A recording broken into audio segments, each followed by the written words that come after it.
Good morning from Miami Beach. This is Dr. John Bennett broadcasting from the studio of Neurosurgical TV. We're starting a new webcast with Elena. We're basically going to go over some of the stories of the week, and we'll just take it as it comes. And we'll give some input of what we know.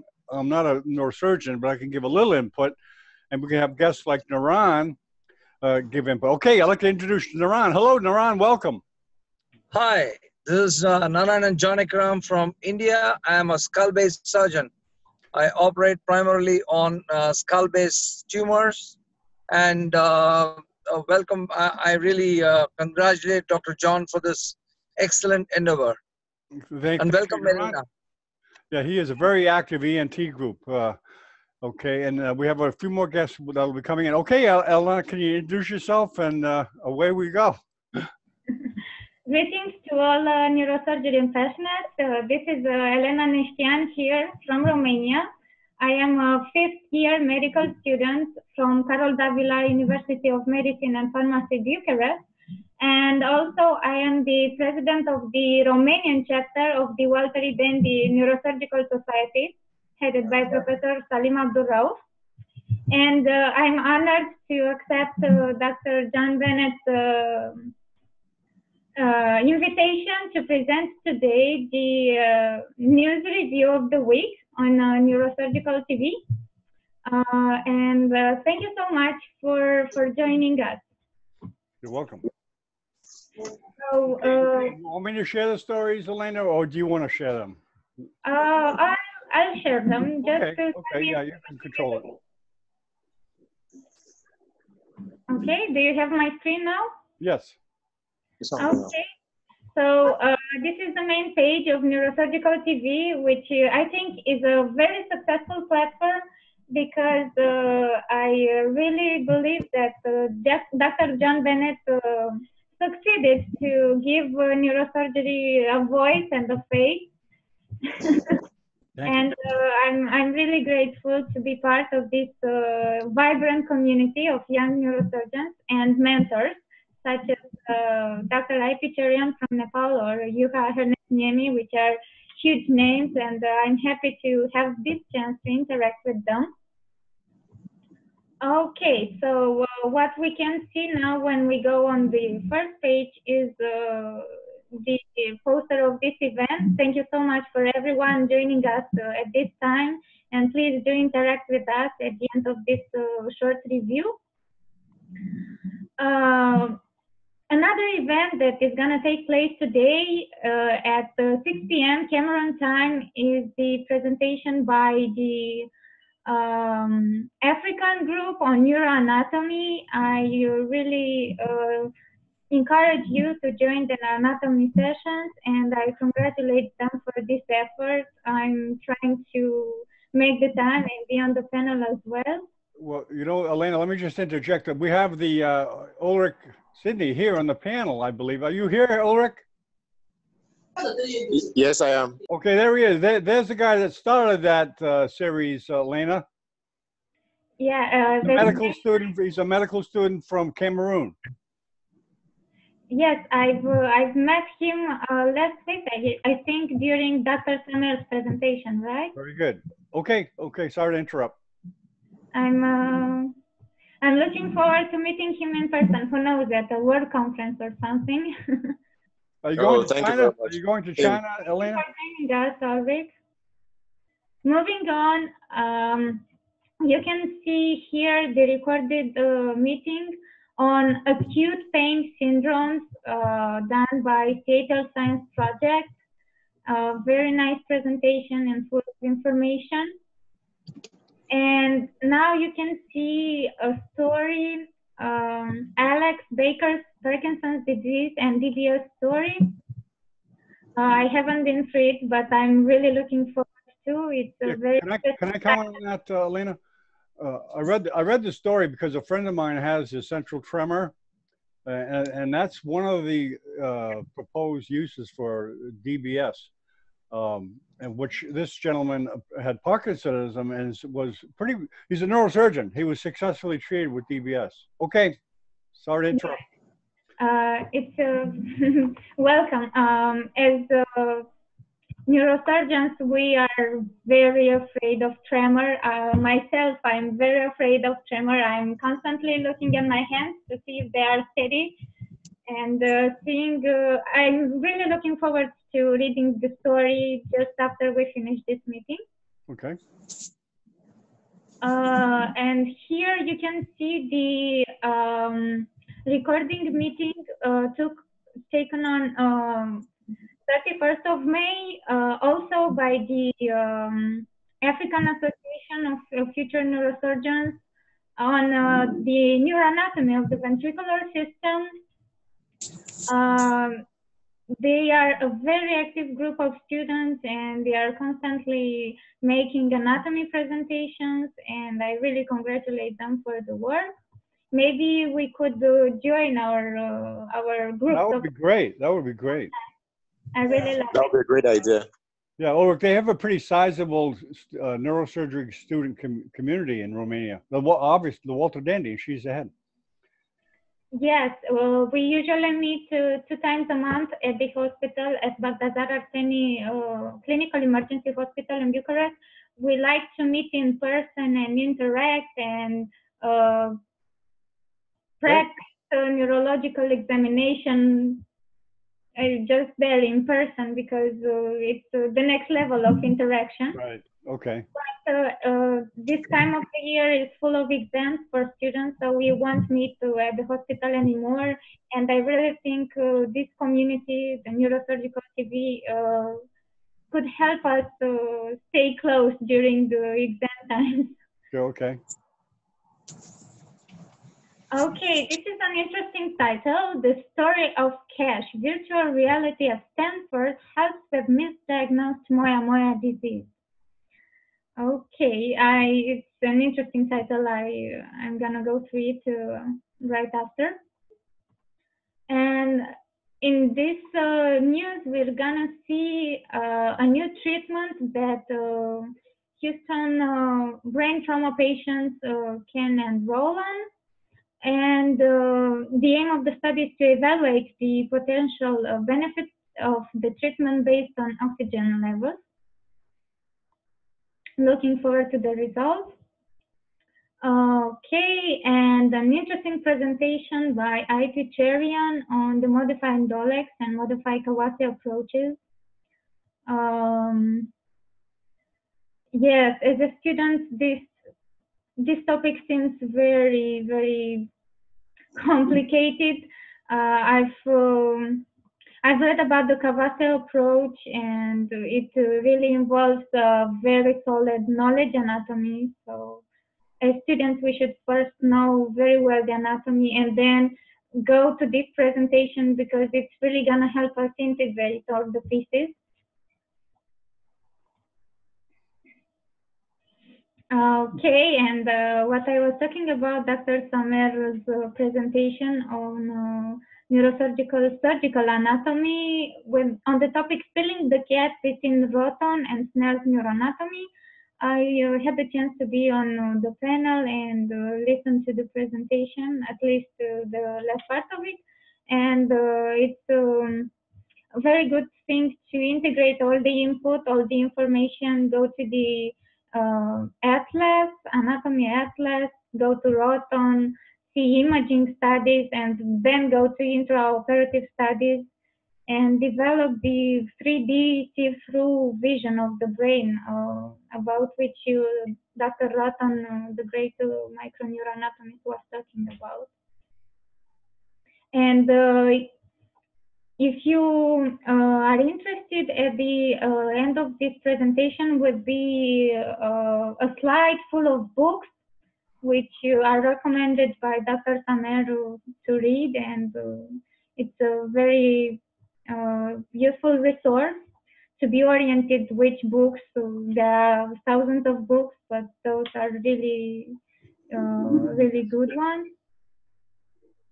Okay. Okay, I've been through the ventricular system, and this is something that I've been reading on my way to the hospital this morning. It's an article written by Dr. Mark McLaughlin on 4 things to avoid burnout, and I really enjoyed it. I Well, recommend. let me just remark, Elena. Mark wrote me. He's written a book that he's going to come on Neurosurgical TV about issues like this, as well as others. So he's an active member. I believe he's a neurosurgeon from North Carolina, that part of the world, I think. I really enjoyed going through the article. I like very much reading books, and I'm very enthusiastic about people who are both neurosurgeon and artists. And I would really like to meet him in person because he has more articles on this topic. Yeah, I'm sure you'll be able to ask him personally when we have the session. Yeah, I really love to. Okay, and I think that's it. Another thing that I would like to say is that I want to thank Dr. John Bennett for creating the Romania channel on Neurosurgical TV as well. Okay. And if you have the curiosity to click on it, you're gonna see 2 of our broadcasting meetings. It's not that much, but it's a start, and we're hoping to make more broadcasts on Neurosurgical TV next year. Well, excellent. Okay, Elena, thanks a lot. You know, this is new here, and you and I don't have a lot of neurosurgical experience, but however, we can give our input. And Ulrich, welcome. Let's welcome Ulrich. Hello, Ulrich. Hello. Are you there, Ulrich? Oop, I have a couple more people here. Italian neurosurgeon coming in. Hold on, let me just. I just want to make a remark about one of these stories. You know, when I saw the drilling in Houston, the drilling some patients' cranium when they come in from head trauma to, it's not, what caught my eye was, I thought it was, hello, Marco. Hey, John, how are you? Welcome. You know Elena, right? Yeah, I'm in line, yeah. Yeah, and we have another guest here. Oh, we popped off. Anyways, what caught my eye, Elena, is, as you know, I period cisternostomies where they drill into the cistern to relieve the pressure. That what drew me to the article, but it's just drilling to measure the ICP. It's not a therapeutic. It's just a monitoring thing. So, Marco, have you done any cisternostomies at all? No, actually, cystonostomy, I saw some many cystonostomy endoscopically, but never performed one. We used to perform directly ventricular peritoneal shunt or ventricular atrial shunt. Oh, okay. Okay, yeah. I just how do you normally monitor the ICP when a patient comes in? Yeah, that's great. How does one? Okay, you have a severe head trauma. How do you measure the ICP? Well, usually we perform the cerebrospinal fluid test. It means we perform a lumbar puncture, okay, and then we connect with a Luer lock to the anesthesiology monitoring to check the same method to measure the central venous pressure. In this case, made to measure the cerebrospinal fluid pressure. So we can have a monitoring during several minutes, and we use the system to measure the basic pressure, and also a measure of the compliance injection ringer fluid throughout the lumbar puncture, and we have the measure of pressure, the cerebrospinal fluid pressure during these minutes. In this way, we can measure if there is a condition of normal pressure hydrocephalus. There are several workings literature that tell that using this monitoring during several minutes, and we can have a good sensibility and specificity for a diagnosis of normal pressure hydrocephalus. Well, you know, Marco, during my days as an emergency medicine doctor, there was always a question of whether or not to give steroids to a severe head trauma that came in, and we'd call the neurosurgeon, do you want to give steroids? Do you not want to give steroids? Is that pretty well over? People aren't giving steroids now for head trauma? Yeah. If we have several head, brain swelling, is advisable. We injection dexamethasone. Yeah. We injection dexamethasone 8 milligrams usually intravenously. Oh, okay. Yeah, absolutely. We don't use a diuretic like mannitol because in this case the blood-brain barrier is injured. So mannitol is usually create more swelling than benefits. You understand that, Elena, right? The story of steroids and head trauma. Have you heard about that, Elena, at all? I've been in India to a conference on brain trauma. I think they're organizing this conference every autumn in New Delhi. And Professor Deepak Gupta is the one organizing it.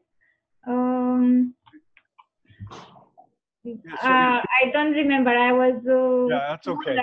Then, but I know that we as neurosurgeons make use of corticosteroids for brain tumors, and I don't know if there is any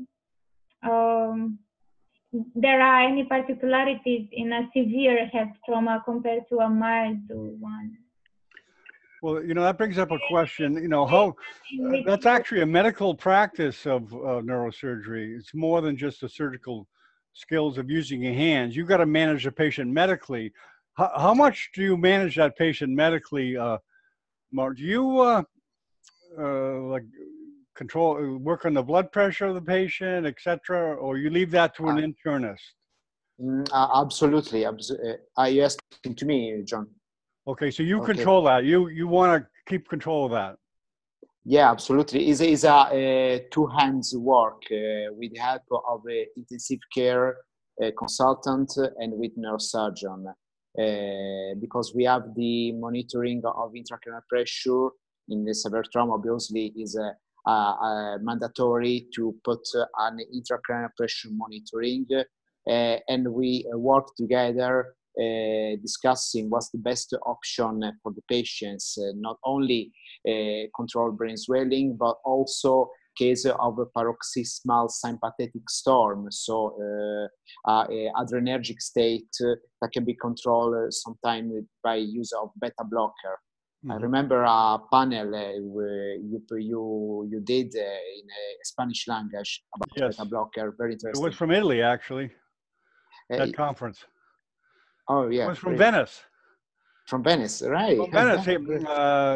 They gave the presentation from their dinner table on a smartphone.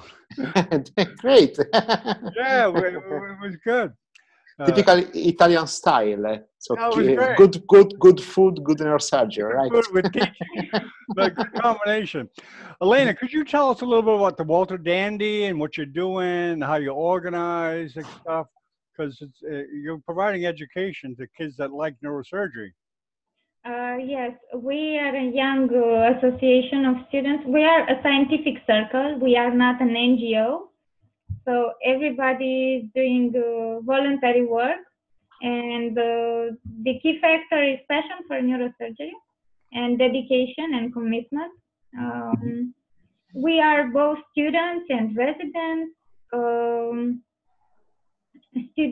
Francesca, you know her. She was a student. Now she's a resident, and she keeps on coming to our meetings and helping us and sharing with us her experience in the OR and telling us tips and tricks how to be a good neurosurgery resident, what to do, what to avoid, what it's like in real life to do to go into surgery. Okay. And we usually meet two times a month. And We can you tell encourage us about the Kathmandu meeting? It's a pretty big meeting in Kathmandu, right? yeah, once a year, the Dentist Society has a global meeting. The previous ones were in New Mexico or in Cabo, I think. Another one was in St. Louis, and this year is in Nepal. Wow. Kathmandu, you get to go to Kathmandu. Yeah, I'm really looking forward to. Yeah, it's a pretty city. It's a lot of temples. It's really a lot of history. A lot of history there. Never performed one in Italy, Helena. Oh yeah. Well, is there a Walter Dandy in Italy? Do you know, Elena? They're all over the world, right? Yeah, I think there is a chapter in Italy. I'm gonna check right now. Okay. And we were very honored to have Dr. Salim Abdul Rauf at an online chat during our last meeting at the end of the May. And he's really helping us a lot. And I was thinking about trying to connect with the Dandy community of students worldwide. Anyway, in Kathmandu, this September will be in the first day special course for students. So Do you have the schedule? You can go over the schedule if you want. all around the world. Do you have the schedule made or no? Not yet. The schedule is. Not yet. Okay. All right. Well, you can just show us when it's ready. What I know for sure is that there's gonna be one Dandy 101 course, Introduction to Neurosurgery for Students and Residents. And the same day is gonna be a workshop on bypasses techniques. Okay. And then it's gonna be the conference, but I do not have the schedule by now. Okay, to be in the Walter Dandy, do the students do anything, or do they write stuff, or they just come to the meetings? They do to be part of the. We encourage students to do research, and this year, me and my team, the organizing team, we have written a program. Let's see what topics we're gonna talk about this year, and we post it on our group. And the students chose the subject that they enjoyed, and they were the ones to present. I had presentations as well, but we encourage students to pick a topic, like I want to talk about the posterior cerebral artery or stroke, and we keep contact constantly, and we give them feedback. We encourage them to read certain books. We have a drive. We have a lot of books there, and they can access them freely. Well, networking is part of all these, and this example is Naru from Morocco. Hello, Naru. Come meet Elena. Say hello to Elena Nestian, a medical student. Hello, John. Hello, Elena. Hello, Marco. Hi, man. How are you doing? Hi. For joining us. Fine, miss. Thank you.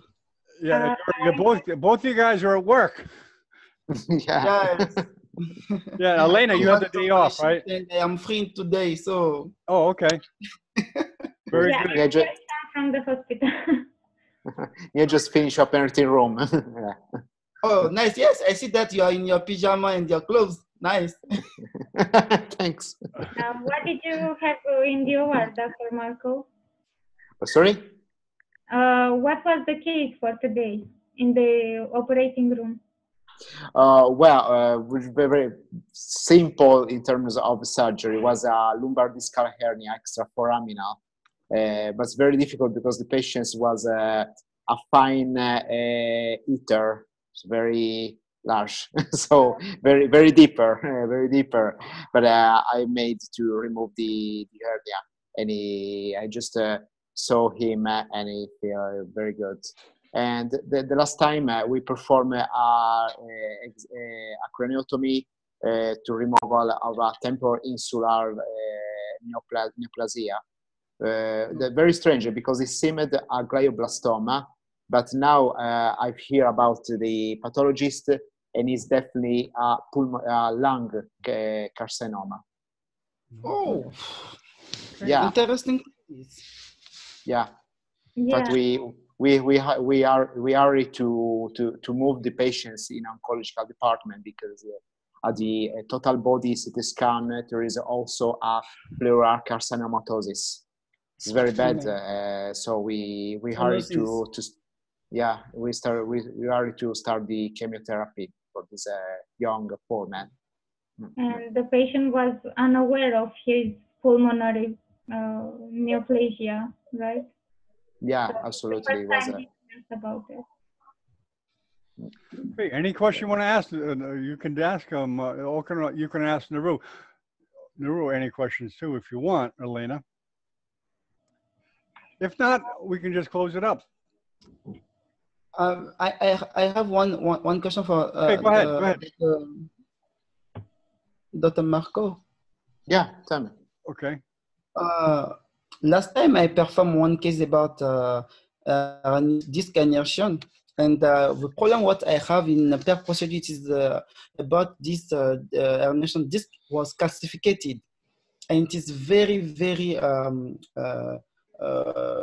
difficult and hard to remove that. And I was afraid to enjoy the radicel. So what I had done, I performed just foraminotomy, large foraminotomy, to decompress the roots, and I let them in place. I don't know if you have idea about that, but in post-op, patient the pain go on, and the recovery about his satialgia, and I have good outcome. And I think about another case that one colleague done, and try to remove that, and after surgery person can't be walk.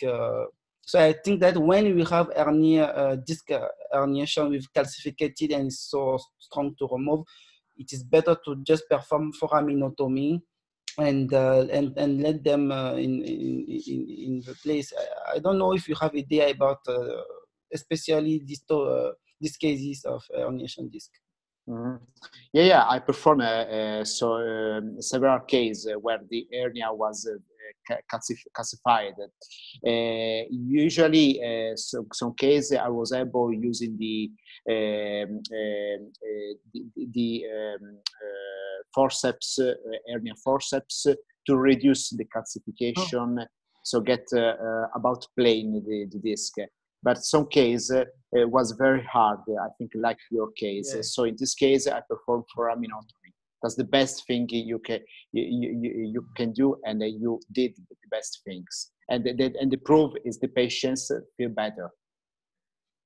Okay, so, I read in some papers, some neurosurgeon perform take a drill and drill the calcification, but me I was so afraid to do that. Yeah, if you don't mistake, you can go down and injury cord. Okay. No. Don't worry. If you're not sure, or you don't have a good helper, a good junior doctor that keep safe the roots using a Kleinburg structure, don't attempt to use the drills. It's a very risky. If you touch the roots, is a disaster. It's a disaster. Okay. Yes, disaster. You don't have excuses. So you did the right things. Absolutely. Very good. Thank you. Thank you. I don't know you, Elena Nestian. Can you present yourself to me, please? I remember we just done last webinar together, but I don't have occasion to know you, but I see that you come from Walter E. Dundee. No, so you know Professor Salim. I know one famous about this topic, Professor Samin. I hope. Professor Salim, Dr. Salim. I don't know if you know him, Dr. Salim.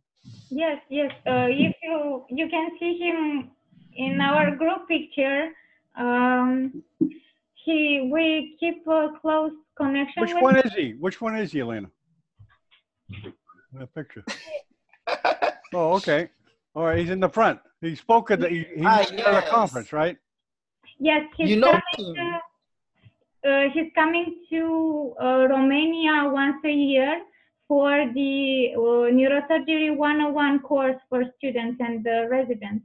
And this picture was taken last winter from the course. So he was in Romania for 5 or 6 times so far. So, and he'll be in Kathmandu too, right?